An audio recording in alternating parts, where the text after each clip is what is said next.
दो मिनट में हिंदी आइए जनाब നമ്മളിപ്പോൾ പഠിച്ചെന്ന് 17ാമത്തെ എപ്പിസോഡിൽ എത്തി നിൽക്കുകയാണ്. ബഹുത് ധന്യവാദ് ആപ്ക. പൂർണ്ണമായും ഫോളോ ചെയ്തവർക്ക് നന്നായി കിട്ടും. നമ്മൾ ഹിന്ദി പഠിക്കുന്നത് എന്തിനാണ്? ഹിന്ദിക്കാരോട് വർത്താനം പറയാനല്ലേ. പോയി നോക്കിയാൽ നമ്മളൊരു കടയ്ക്ക് കടയിലെത്തി, ദുഖാൻ ഖോലാ ഹൈ, ബട്ട് അവിടെ തുണിക്കട ഒരു ഷോപ്പ് ഓപ്പണായി കിടക്കുന്നുണ്ട്. ആ ഭായ് കൈസേ ठीक है ना, अच्छा क्या दाम है इसको, दाम വില കിത്നാ ഹേ ഇസ്കോ, ഇതിന് എത്രയാണ്, ദാം കിത്നാ ഹേ, വില എത്രയാണ്. ഇപ്പം നമ്മൾ കൽക്കത്തയിലോ അതല്ല മുംബൈയിലോ പോയാലോ അവിടുന്ന് പർച്ചേസ് ചെയ്യണം ഹിന്ദിക്കാരോട്. തോട കം കറോ ജനാബ്, കം കർണ, കുറക്കുക.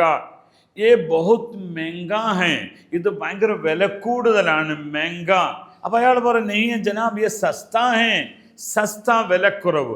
സസ്ത बहुत सस्ता नहीं है, ये बहुत महंगी लग रहा हूँ मुझे, ഇത് ഭയങ്കര വില കൂടിയതാണ് എനിക്ക് തോന്നുന്നത്. महंगा सस्ता, और थोड़ा कम करो जनाब, कोई बात नहीं, और थोड़ा कम करो, ഒന്നുകൂടി വില കുറക്കൂ. ഓക്കെ, आपका पास इससे बड़ा है, ഇതിലും വലുതുണ്ടോ?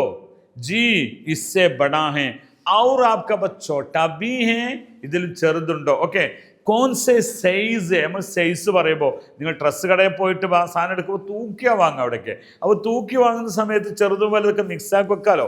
അപ്പോൾ അതുകൊണ്ട് തന്നെ അവിടെ കുട്ടികളുടെ ഫ്രോക്കൊക്കെ വാങ്ങുമ്പോൾ ഈ ചോട്ടാ ഹേ, ഓ ബഡാ ഹേ, ഏകദം ബഡാ ഹേ, ഇത് നല്ല വലുതാണ്, ഏകദം ചോട്ടാ ഹേ, ഇത് വളരെ ചെറുതാണ്, ഇങ്ങനെയൊക്കെ പറയുമല്ലോ. അതുപോലെ തന്നെ ഇസ്കാ റംഗ്, കോൺ സെ റംഗ് ചെയ്യേ. പിന്നെ റംഗുകൾ ഓരോന്നും പുറത്തുനിന്ന് പഠിച്ചോണ്ടി 2 മിനിറ്റ് നമുക്ക് പഠിക്കാൻ പറ്റൂല. ഈ ലാൽ വല, ഈ ഹരേ വല, ലാൽ നന ചോപ്പ്, ഹരേ പച്ച, സഫേദ് വെള്ള, കാലാക്കറുപ്പ്, ഇതൊക്കെ നിങ്ങൾ പഠിക്കാം.